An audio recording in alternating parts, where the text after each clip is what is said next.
우리 친구들이 저에게 물어보죠. 하나님이 어디 있어요? 보여주세요. 라는 질문에 제가 할 수 있는 유일한 대답이 이거라는 것입니다. 내가 들은 복음으로 내 삶으로 그려내서 이 친구들에게 들리게 해야 하는구나. 하나님의 말씀이 우리의 삶에 그려질 때 여러분 얼마나 큰 놀라움이 있는 줄 아십니까? 같은 본문의 구절을 우리가 듣는다 하더라도 하나님의 역사하심의 이야기가 각자의 간증이 다 다릅니다. 그러나 공통점이 있습니다.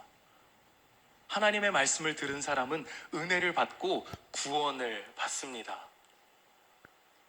하나님의 말씀을 듣는 것이, 그리고 말씀을 듣고 살아내는 것이 결국 우리의 신앙이며 피조물인 우리가 누릴 수 있는 가장 큰 은혜라는 것입니다.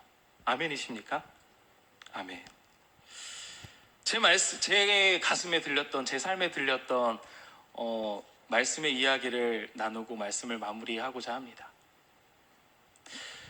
네, 저는 개인적으로 트라우마가 하나 있습니다. 트라우마를 하나 가지고 있습니다.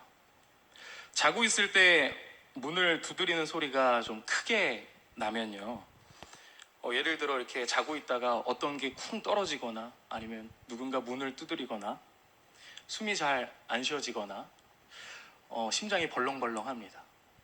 어제도 자는데 목욕탕에 걸린 칫솔 거치대가 거울에 있던 게 툭 떨어졌나 봅니다. 그 소리가 너무 크게 들립니다. 그래서 가슴이 덜컥 주저앉고 숨이 잘 안 쉬어집니다.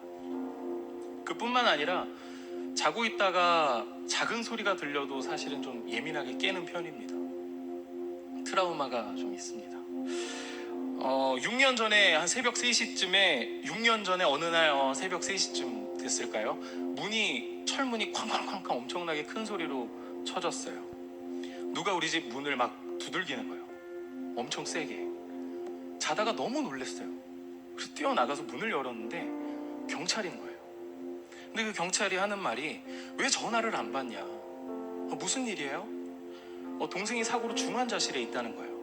듣는 순간 바로 그냥 심장이 덜컥 내려앉는 게 아니라 그냥 다리가 주저앉아 버리더라고요. 딱 듣는 순간 탁 주저앉아, 모든 것이 다 주저앉아 버렸어요.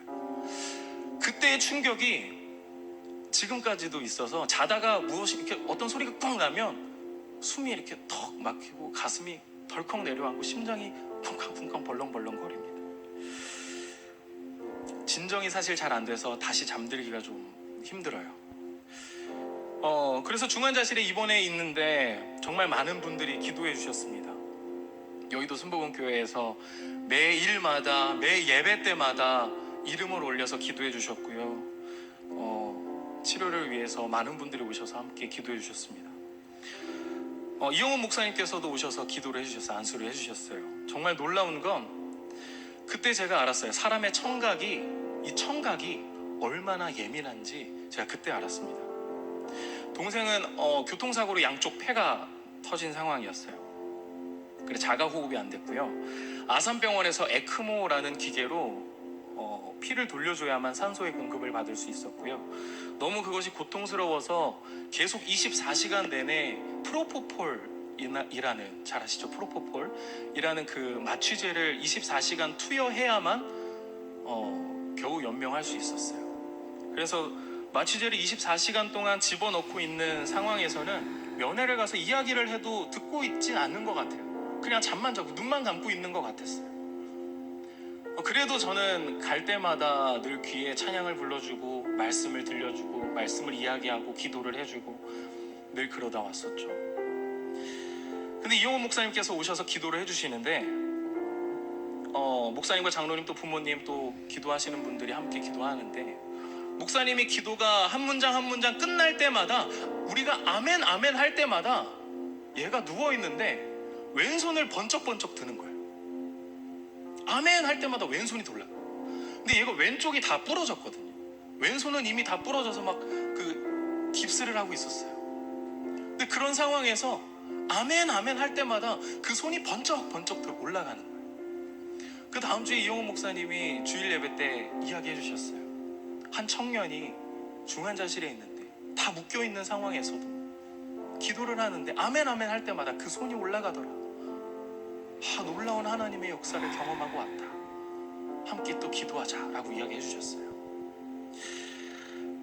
그리고 끝내 그렇게 35일을 중환자실에 보내고 결국 건강히 하나님 나라로 갔습니다. 35일을 잠만 자고 갔다라고 생각을 했어요. 처음엔 수면만 하다가 갔구나 라는 생각을 했어요. 처음엔. 근데 시간이 지나고 하나님의 은혜를 제가 경험하고 말씀을 듣다 보니까 그리고 그때의 그 손을 올린 동생의 모습을 생각해 보니까 또 제가 가슴에 손을 얹고 기도를 할 때 갑자기 왼손이 가슴으로 탁 올라오더라고요. 그것이 날마다 기도할 때마다 제 머릿속을 스쳐 지나갑니다. 그래서 듣는 확신이, 지금 요즘 제가 듣는 확신이 이거예요. 함께 듣고 있었구나. 복음을 듣고 있었구나. 너 나의 찬양을 듣고 있었구나. 우리의 기도를 듣고 있었구나 라는 것을 요즘 제가 다시 확신하게 됩니다. 그러나 그 전에는 제가 너무 힘들어서 많이 방황을 했습니다. 하나님이 싫어서 떠나보려고도 했고요. 사람들의 위로가 위로로 들리지 않았습니다. 너는 잘 살아야지. 너는 잘해야지. 너는 그래도 끝까지 주의 종을 걸어야지. 같이 하나님의 나라를 세워가면 안 돼요? 라는 질문이 늘 하나님 앞에 있었고, 심지어는 하나님의 말씀이 말씀으로도 들리지 않더라고요. 제 속에 있는 고백이 그냥 이거였어요. 하나님은 저한테 그러시면 안 되죠. 하나님은 저한테 그러시면 안 되잖아요. 제가 막 그러면서 막 살았습니다. 너무 막 살았습니다. 그러다 어느 날 말씀 한 구절이 제 마음을 휘감았습니다. 시편 43편 5절입니다. 내 영혼아, 내가 어찌하여 낙심하며 어찌하여 내 속에서 불안해하는가? 너는 하나님께 소망을 두라. 그가 나타나 도우심으로 말미암아 내 하나님을 여전히 찬송하리로다. 이 말씀이 제 인생을 끌고 가기 시작합니다. 문제를 극복하게 합니다. 낙심해 있는 제 영혼을 끌어올리기 시작합니다. 불안해하는 제 영혼을 감싸기 시작합니다. 무엇이 감쌌는지 아십니까? 너는 하나님께 소망을 두라. 나는 이 말씀이 가슴에 들리니까 하나님 앞에 소망을 두라. 하나님 앞에 소망을 두라. 하나님 앞에 소망을 두라. 이 말씀이 제 삶을 이끌어가기 시작합니다. 제 고백이 변하기 시작합니다. 하나님 나라에 소망을 두면 다시 만날 수 있지. 하나님 나라에 소망을 두고 살아가는 게 내가 여기서 할 수 있는, 내가 이 땅에 살아가며 할 수 있는, 내가 할 수 있는 유일한 일이구나 라는 것을 생각하게 되었습니다. 그래서 저는 오늘도 그 말씀이 들린 대로 살아가려고 노력하고 있습니다. 그것이 제 신앙의 전부입니다, 여러분. 오늘 말씀에 순종하지 않는 이스라엘을 사도 바울이 이야기하면서 이스라엘에게는 소망이 없어 보입니다. 아닙니다, 여러분. 사도 바울은 끝까지 이야기합니다. 하나님께서 자기 백성을 버리시지 않는다라고요. 로마서 10장 21절입니다. 다 같이 읽겠습니다. 10장 21절 시작. 이스라엘에 대하여 이르되 순종하지 아니하고 거슬러 말하는 백성에게 내가 종일 내 손을 벌렸노라.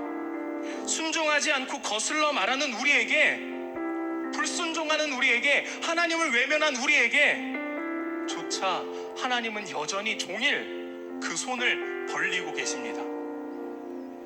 여러분, 제가 가진 것은 없지만요, 제 신앙의 전부를 우리 성도님들과 나누고 싶습니다. 복음이 들리는 곳으로, 말씀이 들리는 곳으로, 그곳으로 한번 가보십시오. 그곳에 가시면 그 끝에 우리 하나님께서 여전히 두 팔을 벌려 우리를 기다리고 계십니다. 손을 벌려 우리를 안으실 준비를 날마다 하고 계십니다. 그것을 기억하시고 말씀을 듣고 날마다 말씀을 인생 가운데 그려내시며 다른 이들에게 그 복음이, 그 말씀이 들려지도록 살아가시는 성도님들 되시길 예수님의 이름으로 축복합니다. 아멘이십니까? 우리 함께 찬양 하나 하고 기도했으면 좋겠습니다. 제가 제일 좋아하는 찬양입니다. 근데 여러분, 이 찬양이 단 10글자로 끝납니다. 10글자면 이 찬양이 끝나요. 뭐냐면 예수밖에 없네 오직 예수. 우리가 들어야 하는 복음도요, 저는 이 10글자면 끝난다라고 생각합니다. 예수밖에 없네 오직 예수. 여러분, 예수님밖에 없습니다.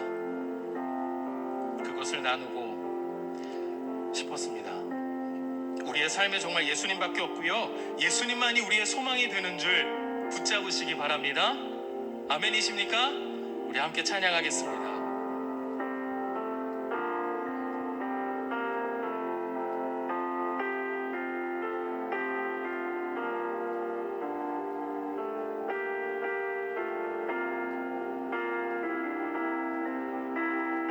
함께 고백합니다. 예수밖에